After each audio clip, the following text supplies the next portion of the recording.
Boa noite, minhas amigas e meus amigos do nosso Saraiva Prova. E aí, vambora? Vamos falar um pouquinho da disciplina mais fantástica do direito, que é o nosso direito penal. E aí, Adri, tudo bom? Denise, Félix, e aí, meu amigo Lucas, advogada Jaque Monteiro, tudo bom? Félix Renan, grande Diogo Dantas, tá de foto nova, hein? Adriana, tudo bom, querida? Quem é que tá ali? A Rafa, o Janderson Miranda, grande Janderson, mandou umas perguntas boas ali pelo Instagram. Tudo bom, Adri? Tudo bem? Deixa eu botar aqui no silencioso, ó. Pronto. Quem é que tá ali? A Sá Freitas, a advogada Leide Macedo. Tudo bom? Tudo bem? Tinha! Um beijo especial à minha amiga Tinha. Arthur, grande Arthur. Olha, tô sentindo falta das perguntas do Arthur. O Arthur, ele me bombardeia de dúvidas jurídicas durante um tempo. Eu acho que ele muda a matéria e aí ele volta depois pro penal, né?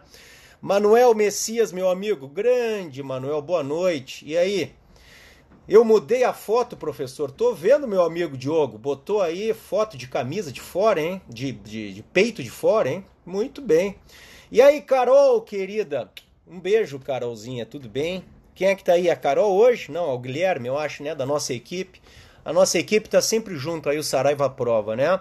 Sandra Letícia. E aí, querida? Tudo bom? Daiane.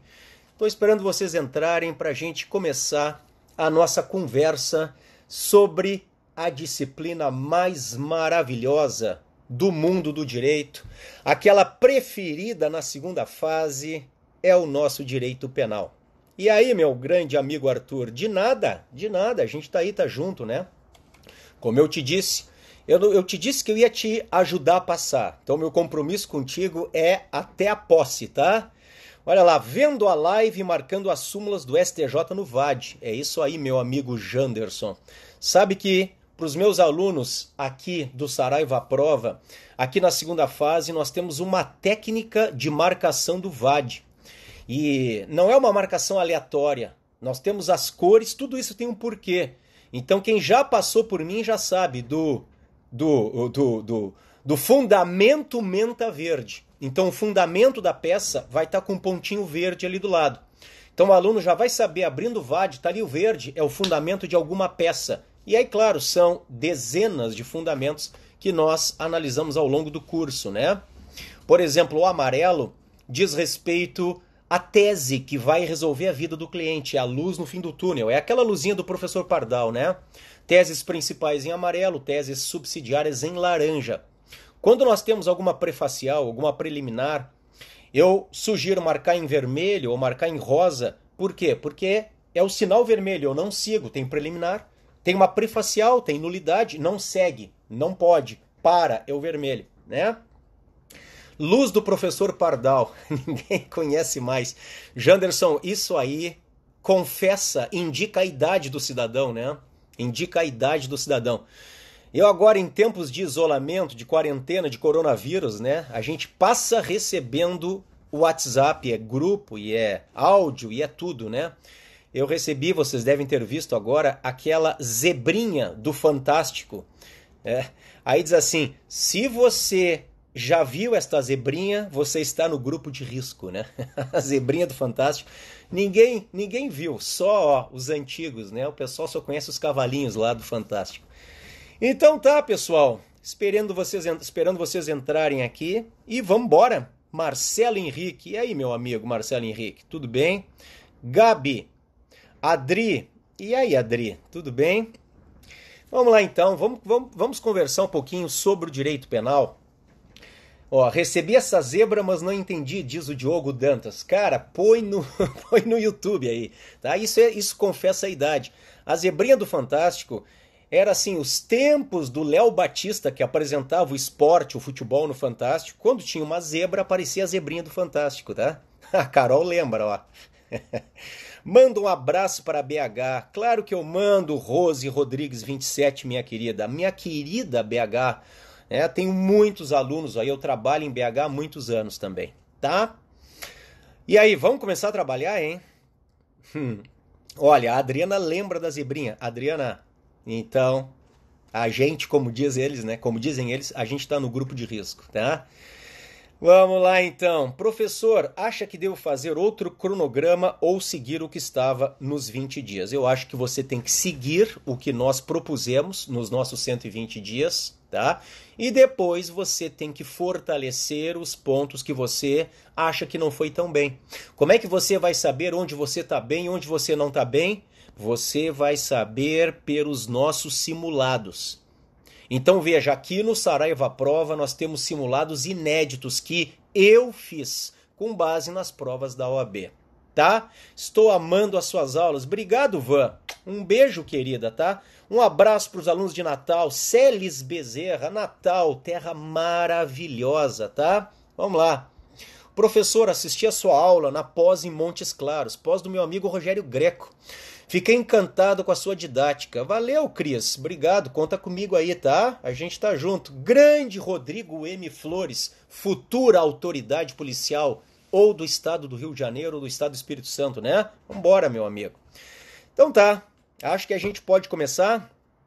Bom, eu dizia para vocês que nós vamos falar sobre direito penal em tempos de coronavírus, tá? É interessante que os nossos alunos do Saraiva Prova, alunos de segunda fase, saibam que nós estamos com vocês mesmo nestes momentos de crise, tá? Nestes momentos de isolamento, de quarentena, é o que eu tenho dito para os meus alunos, né? Vamos procurar fazer desse limão uma limonada, vamos usar esta crise ao nosso favor, tá? Para melhorar a nossa preparação, tá? Meus parabéns, professor, o senhor tem uma didática ímpar. Obrigado, meu amigo Rafael Rosalém. Valeu, brigadão, tá? Bom, o que acontece? Aqui no Saraiva Prova, nós estamos desenvolvendo uma surpresa para vocês, que já nem é tão surpresa mais, que é o nosso Saraiva Prova Não Para. Para mostrar para vocês que nenhum de nós parou. Eu não parei nem no Ministério Público, a gente está fazendo home office, e eu digo para vocês, eu estou trabalhando mais do que eu trabalhava lá na promotoria, porque a gente tinha intervalo, tinha as audiências, e agora nós temos processo em cima de processo, claro que tudo eletrônico, né? Tudo eletrônico. Então, eu não paro no MP e eu não paro na questão da nossa preparação aqui para a segunda fase, né? Para os nossos alunos de segunda fase, e eu digo mais também para os de primeira fase. Porque os meus próximos alunos de primeira fase já vão pegar o pacote anticrime. A Lei 13.964 de 2019, que entrou em vigor no dia 23 de janeiro de 2020. Então, todos os nossos editais que venham publicados com a vigência do pacote anticrime já pegam tudo isso de novidade que nós temos dentro do penal e dentro do processo penal. Então eu estou atualizando as nossas aulas também para que fique tudo redondinho, tudo atualizadíssimo a partir do pacote anticrime, tá? Eu dizia para vocês que nós desenvolvemos o Saraiva Não Para, Saraiva Prova Não Para. Ou seja, todas as matérias de segunda fase que nós temos no Saraiva Prova, os professores dessas matérias estão desenvolvendo aulas nesta ferramenta que nós criamos do Saraiva Prova Não Para, tá? Eu fiz uma aula que ficou super legal, uma aula sobre as teses dentro da teoria do crime, onde eu fui e eu abri uma ferramenta super legal, vocês vão ver na minha aula, ela vai ficar disponível depois no YouTube, tá? Eu deixei a minha carinha ali do lado e fui abrindo todo o Código Penal, artigo por artigo, toda a teoria do crime que está no Código Penal, desde o artigo 13 até o artigo 28. Todas as teses de direito material na fase do fato típico, na tipicidade, na fase da ilicitude, da antijuridicidade e depois na culpabilidade, com a imputabilidade, o potencial consciência da ilicitude e a exigibilidade de conduta diversa, tá? Bom, vocês verão depois as publicações, até o pessoal da nossa equipe, por favor, Guilherme, põe para o pessoal aí, por gentileza, quando é que vão ser disponibilizadas as nossas aulas do Saraiva Prova Não Para. Quando é que vem a minha, por exemplo? do Saraiva à Prova Não Para, a minha aula de penal. Ela vai ser pelo YouTube, é isto? Por favor, coloca aí para o pessoal enquanto eu sigo falando aqui, tá? Vamos conversar um pouquinho sobre o direito penal, sobre a incidência do nosso direito penal neste momento de crise. A incidência do nosso direito penal em tempos de quarentena. Afinal de contas, qual é a relação que eu vou trazer aqui entre direito penal e o Covid-19, o coronavírus? Bom, certamente, algo do que eu falar hoje vai estar em um concurso próximo, vai estar em um exame de ordem próximo, não tenham dúvida disso. Muitos examinadores, muitas bancas, e a FGV é um exemplo disso, elas vão trazer aqui casos contemporâneos, a vida como ela é. Então, o que está acontecendo hoje que interessa ao direito penal? Que interessa ao direito do trabalho? Que interessa ao direito constitucional? Por exemplo, os prefeitos, eles têm competência para fecharem cidades como muitos fizeram? Olha lá, abrindo um parêntese, o Guilherme está aqui nos acompanhando, o Guilherme é da nossa equipe do Saraiva Prova, a Carol também é. Obrigado, tá? O Guilherme e a Carol ali estão nos ajudando. O Guilherme está dizendo, a sua aula de penal será no dia 30. Então veja, a minha aula de penal vai ser disponibilizada gratuitamente a todos vocês. É claro que ela visa principalmente aos meus alunos de segunda fase, porque eu trabalho teses de direito material que serão cobradas agora no exame de ordem, tá? Agora quando a prova for marcada, tá? Vamos lá então. Valeu, Davi, meu amigo. Incidência do direito penal em tempos de coronavírus. Vocês estão me acompanhando e aqueles que puderem, que quiserem, que tiverem alguma condição, vão fazendo alguma anotaçãozinha aí. Eu quero que vocês anotem, antes de mais nada, a Lei 13.979. Esta Lei 13.979, ela não é uma lei de natureza penal. A Lei 13.979 é do dia 6 de fevereiro de 2020. Lei 13.979. Bom, esta lei, ela é importante, veja, ela não tem natureza penal. A natureza dela é administrativa. Mas ela é importante por quê? Porque ela traz algumas determinações, algumas medidas de urgência para enfrentamento no combate, na propagação, na contaminação do coronavírus. Dentre estas medidas, vamos focar em 3. Vamos focar 1 no isolamento, 2 na quarentena e 3 no tratamento compulsório. Eu não sei se vocês sabem, mas o governo pode determinar tratamento compulsório a quem ele entender que mereça tratamento compulsório. Então, uma pessoa que apresenta sintomas da doença, que não se submete ao teste ou mesmo a um tratamento médico, pode ser levado compulsoriamente para o tratamento. Então, veja, a Lei 13.979, ela vai nos dizer, existem medidas, providências que são para contenção, medidas urgentes para a contenção da propagação do coronavírus. Joia. Entre elas, são várias, entre elas isolamento, quarentena e tratamento compulsório. Bom, esta lei, a 13.979, ela vem regulamentada por vários decretos, por vários atos administrativos. Vamos focar em um deles. Existem vários, mas nós vamos focar, então agora é a segunda coisa que eu quero que você anote, a Portaria Interministerial número 05/2020. Ela é do dia 17 de março de 2020. Estão me acompanhando? Então vamos lá. Eu falei da Lei 13.979 e agora estou falando da Portaria Interministerial 05 de 2020, do dia 17 de março de 2020.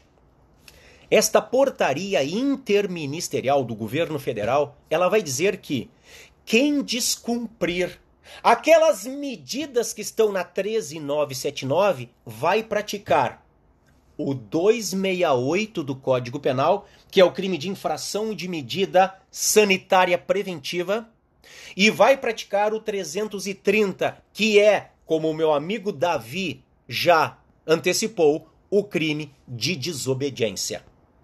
Então vamos lá.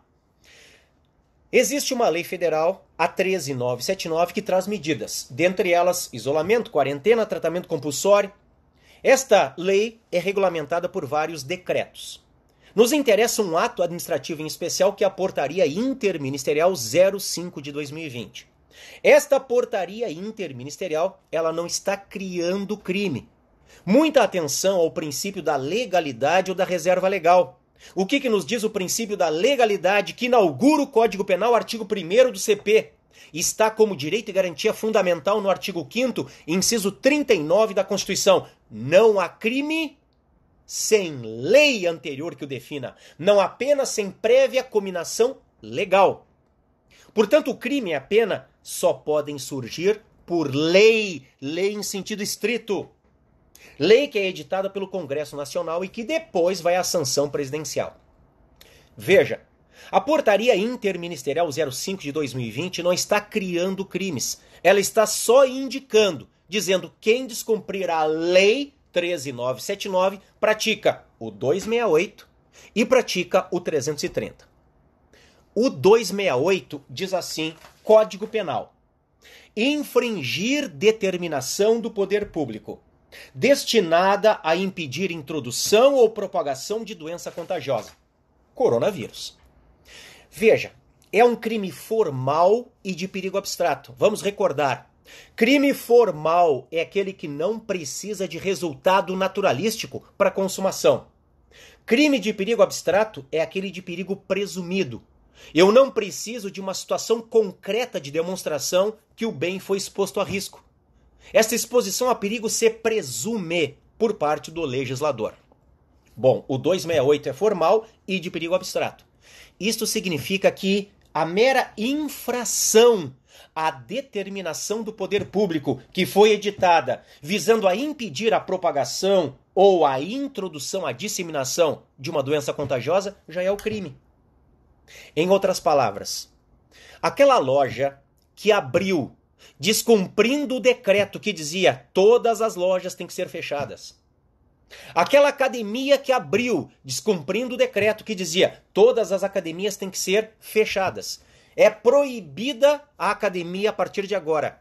As lojas dos shopping centers estão proibidas, tem que fechar.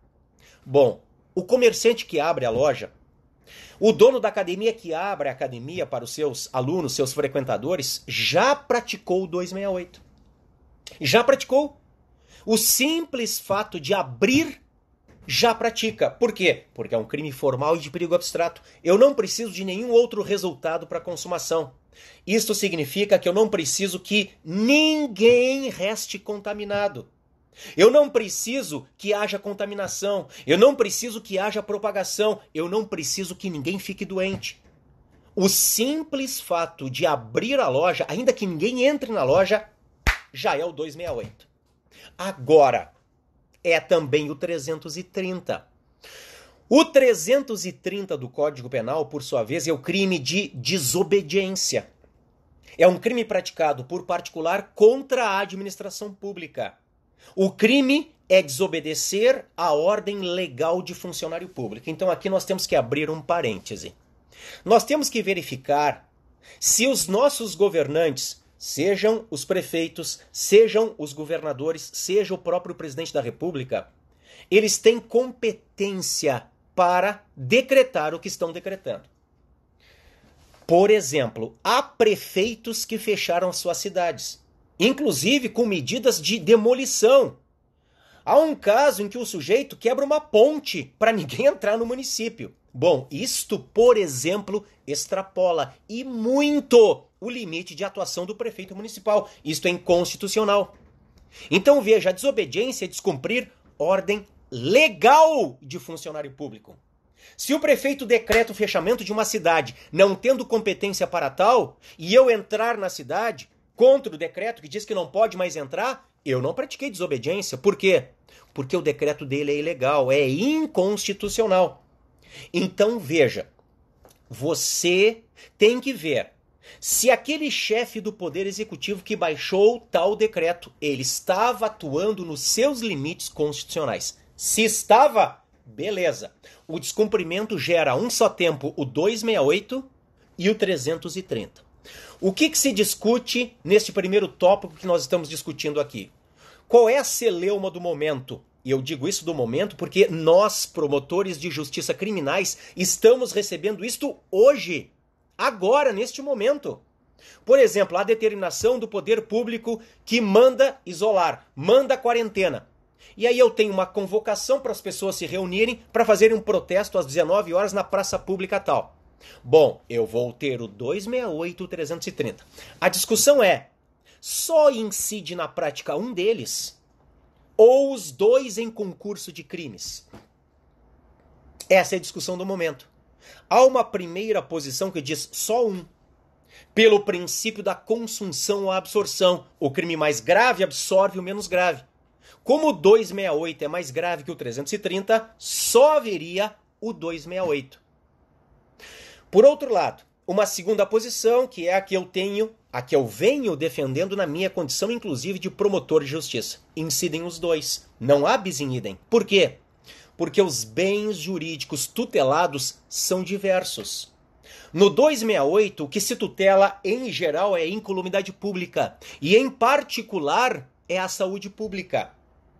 Agora, no caso do 330, o que se tutela é a administração pública, é o regular funcionamento da administração pública. O que se tutela é a autoridade da própria função pública.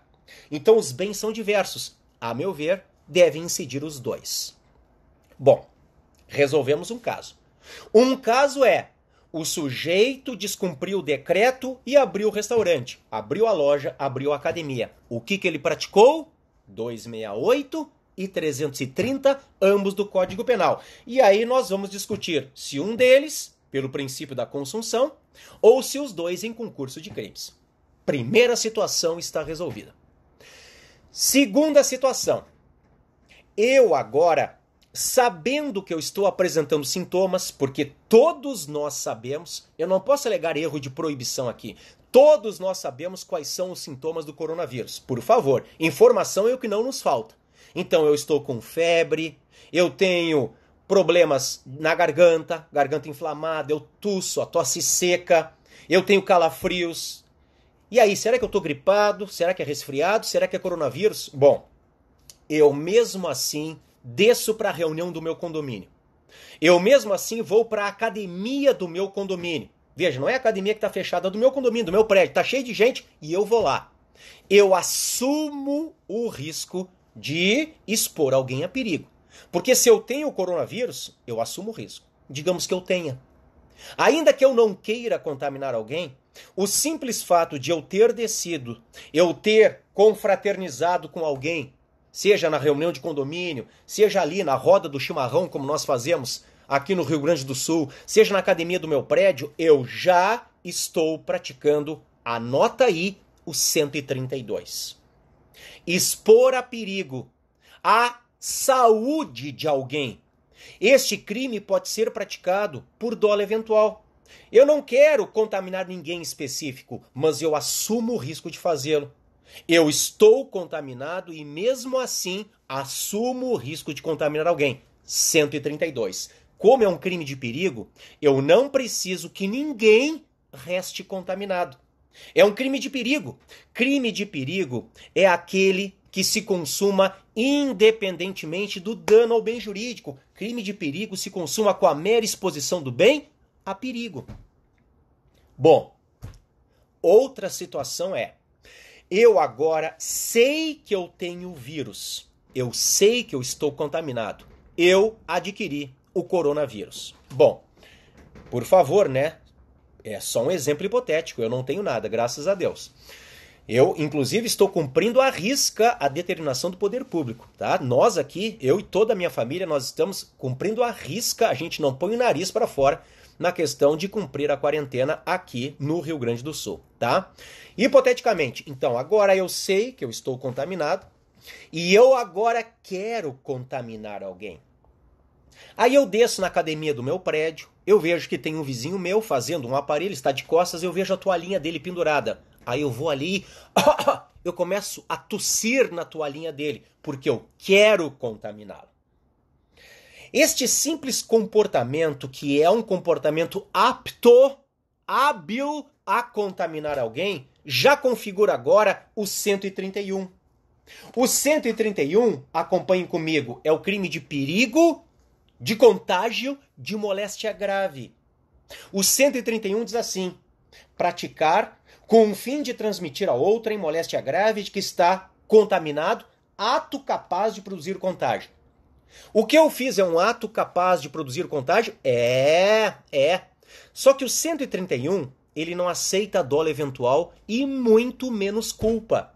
Porque o 131, ele vai dizer com o fim de transmitir a outrem moléstia grave de que está contaminado. Veja, o 131 só pode ser praticado com dolo direto. Por quê? Porque existe esta finalidade específica, aquilo que nós chamamos de dolo específico. Então não cabe dolo eventual e muito menos culpa. Eu só posso praticar o 131 com dolo direto. Vamos além. Vamos imaginar agora que eu saio para a rua querendo ver alguma pessoa para contaminá-la. Eu quero me aproximar para contaminá-la. Eu sei que eu estou contaminado e eu quero transmitir o vírus a outra pessoa. Vamos imaginar agora que a pessoa fica contaminada. Bom, se agora eu tenho o resultado, não é mais um crime de perigo. Porque o crime de dano, pessoal, absorve o crime de perigo. Repito, o crime de dano absorve o crime de perigo. Crime de dano é o que só se consuma com um dano ao bem jurídico. Crime de perigo se consuma com a mera exposição a risco do bem jurídico. Enquanto o homicídio e a lesão corporal são crimes de dano, aqueles que estão no 131 e no 132, que eu citei anteriormente, perigo de contágio de moléstia grave, expor a saúde de alguém a perigo, são crimes de perigo. O crime de dano absorve o crime de perigo. Então, se a minha vítima ela acaba restando contaminada, esqueça o crime de perigo, porque o crime de dano absorve o crime de perigo. Aí você já tem que passar ou para a lesão corporal ou até para o homicídio, consumado ou tentado conforme o caso, conforme o dolo. Se o meu dolo é matar, é homicídio tentado ou consumado. Se o meu dolo é infectar, mas não matar, é lesão corporal se a minha vítima resta infectada. E aí veja, eu estou vendo alguns defenderem que seria uma lesão gravíssima pela enfermidade incurável. Agora, com todo respeito, o coronavírus não é uma enfermidade incurável. Ela é grave, mas é tratável. É diferente do HIV. Por que eu cito o HIV? Porque existem decisões do STJ dizendo que o portador do HIV, que sabe que tem HIV e mesmo assim pratica sexo com outra pessoa para contaminar o parceiro ou a parceira, bom, ele pratica lesão gravíssima pela enfermidade incurável. O HIV vai estar sempre dentro dele, porque até onde me consta não há cura para HIV, ainda que ele viva uma vida inteira com o HIV. Agora o coronavírus, ele vem, ele me infecta, ele fica aproximadamente 14 dias no meu corpo e ele morre. Se eu, se Deus quiser, não tiver que ser internado ou até não vier a falecer em face dessa doença. Agora, regra geral, assim tem sido com 80% da população que está ou foi contaminada, ele vem, ele vive no meu corpo e ele morre. Então não é uma lesão gravíssima pela enfermidade incurável. É uma lesão grave pelo perigo de vida. Veja, perigo de vida está lá no 129, parágrafo 1º, que na verdade deveria ser perigo de morte, né? Mas ali fala perigo de vida. Então veja, se o meu dolo é infectar sem querer matar, eu enquadraria no 129, parágrafo 1º, inciso 2º, lesão grave pelo perigo de vida, tá?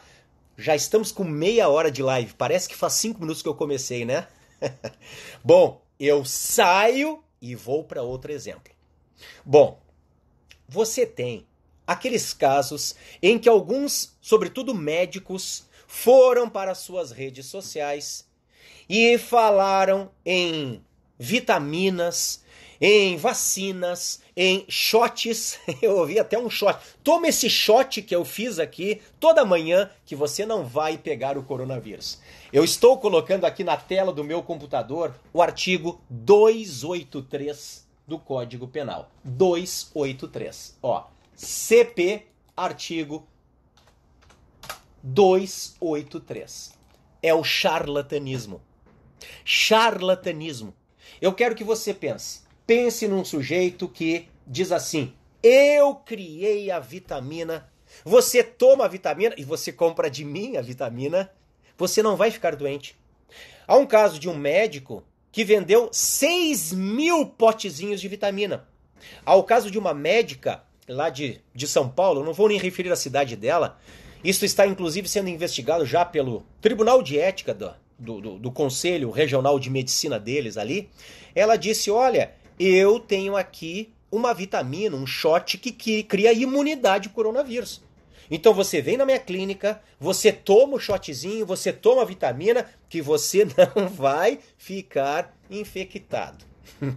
Bom, isso é charlatanismo. Isto é o 283 do Código Penal. O 283 diz assim, olha lá: inculcar ou anunciar cura por meio secreto ou infalível. Ou seja, eu prometo cura por um método secreto, por um método infalível. Veja, nós temos cientistas do mundo inteiro, neste momento, investigando o coronavírus e tentando chegar numa vacina. Estão tentando agora a vacina para a malária, como vocês bem sabem. Aí vem um médico do interior de São Paulo e vai me dizer: vem na minha clínica que você não vai contrair o coronavírus. Isto é charlatanismo. Não tenha dúvida, isto é charlatanismo, tá? Saio da questão do médico. Aliás, nós temos um outro crime do médico. Ô, Lulu querida!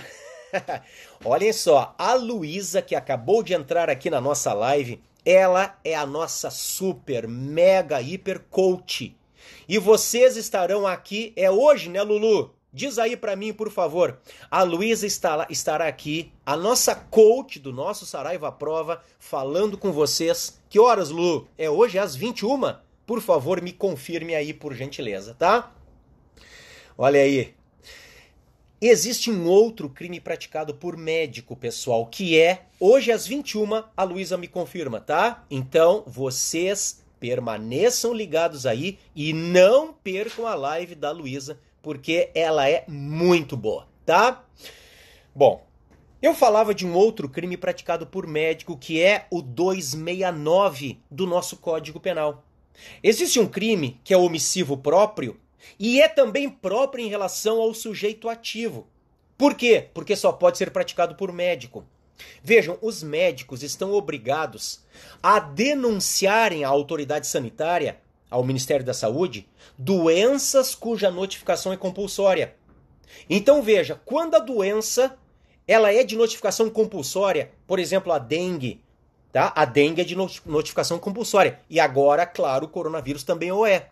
Se o médico atende alguém, vê que a pessoa tem e não notifica a autoridade sanitária, ele pratica o 269, o 269. Lulu, estes exemplos que eu estou falando aqui vão ser exemplos de prova. Não tenham dúvida disso. Outro exemplo, Lu, que é fantástico e que está acontecendo todos os dias, pessoal. Nós recebemos isto na nossa atividade dentro do Ministério Público. Outro exemplo, pessoal, é o sujeito que está se valendo deste momento para falsificar o álcool em gel, conhecido por álcool gel. Olha aí.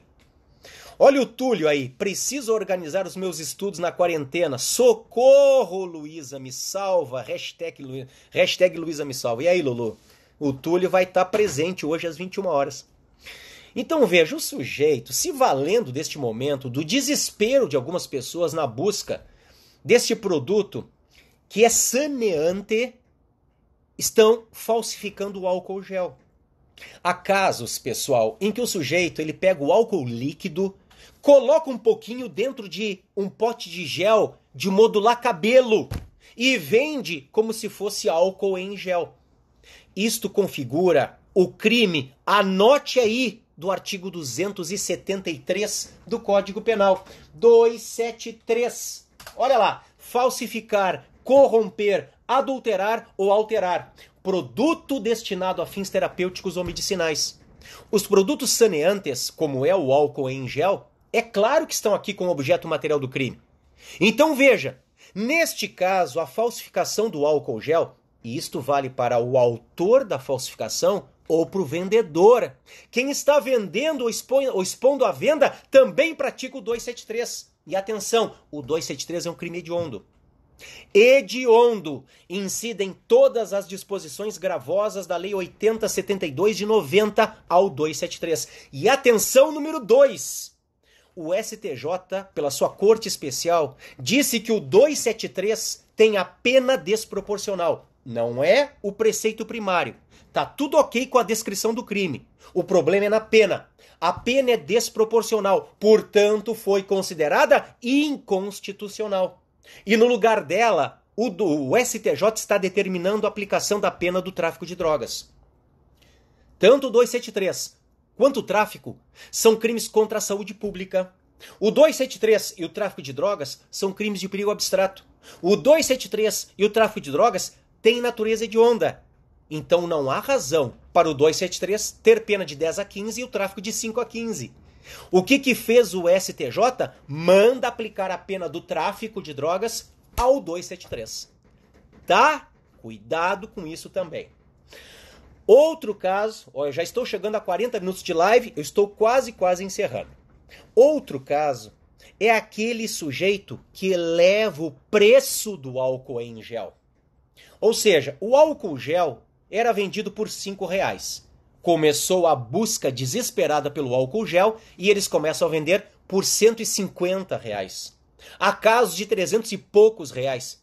Isto é o absurdo dos absurdos. É o sujeito que está se valendo deste momento de crise para aumentar de forma desproporcional o preço do produto. Aí, anota, nós temos um crime contra a economia popular, sem prejuízo das providências dentro do Código de Defesa do Consumidor. O crime contra a economia popular está numa lei bem velhinha, a Lei 1521 de 51. 1521 de 51. Você vai ler, inclusive, o artigo 7º desta lei. O artigo 7º traz uma das raras hipóteses de recurso de ofício pelo juiz. O reexame necessário, o recurso ex officio. Ou seja, o juiz se absolve ou se manda arquivar os autos de um inquérito policial, ele tem que recorrer de ofício da sua própria decisão. Olha só que legal. Está no artigo 7º da Lei 1521 de 51. Tá? E para eu encerrar, eu quero que você lembre que não se pune a autolesão no Brasil. Por quê? Porque quando você aprende comigo lá no comecinho das nossas aulas de direito penal, lá nos princípios penais fundamentais, quando você aprende comigo o princípio da ofensividade ou da lesividade, eu mando que você linke com o princípio da alteridade. Ou seja, ofensividade ou lesividade nos ensina que não há crime sem ofensa ou exposição a perigo do bem jurídico tutelado. Linkado com a alteridade, que vem de altero, de outro em latim, você tem que saber o seguinte: não há crime sem ofensa ou exposição a perigo de bem jurídico de outrem, de bem jurídico de terceiro, de bem jurídico alheio. É por isso que não se pune a autolesão no Brasil, mas como toda regra há exceção. Uma das exceções está no Código Penal e nos interessa para o nosso estudo aqui no Saraiva Prova. Está lá numa figura equiparada ao estelionato. É o artigo 171, parágrafo 2º, inciso 5º. É a fraude para recebimento de seguro. Imagina que o sujeito, ele de propósito contrai o coronavírus para ficar infectado e se beneficiar disso. Porque ele vai receber o seguro, existe um seguro previdenciário, enfim, aliás, se é seguro previdenciário, provavelmente a competência será da Justiça Federal, não esqueça disso. O sujeito, ele contrai de forma voluntária, proposital, para receber um prêmio, um seguro. Ele pratica o crime do artigo 171, parágrafo 2º, inciso 5º do Código Penal. Tá bom, pessoal? Prof, se tiver um tempinho no isolamento social, faz uma live para falar sobre prescrição. Claro que eu faço, Ju. Eu faço sim, mas isto vamos para um próximo encontro. Combinado? Vamos falar sobre prescrição sim numa próxima oportunidade, tá? por hora, pessoal. Eu espero que vocês estejam todos bem, que assim seja também com os familiares de vocês, tá? Vamos nos cuidar. Por favor, vejam como é importante este isolamento. Nós estamos fazendo com que a curva ela não suba. Nós estamos fazendo com que não haja um aumento linear. Isto é muito importante. Importante para a saúde nossa e daqueles que nós amamos. Importante para o nosso sistema de saúde, para que ele sobreviva a esta crise. Então, por favor, vamos fazer a nossa parte. Eu estou fazendo a minha parte aqui, tá? Bom, por outro lado, eu quero lembrá-los que é nas crises que surgem os grandes.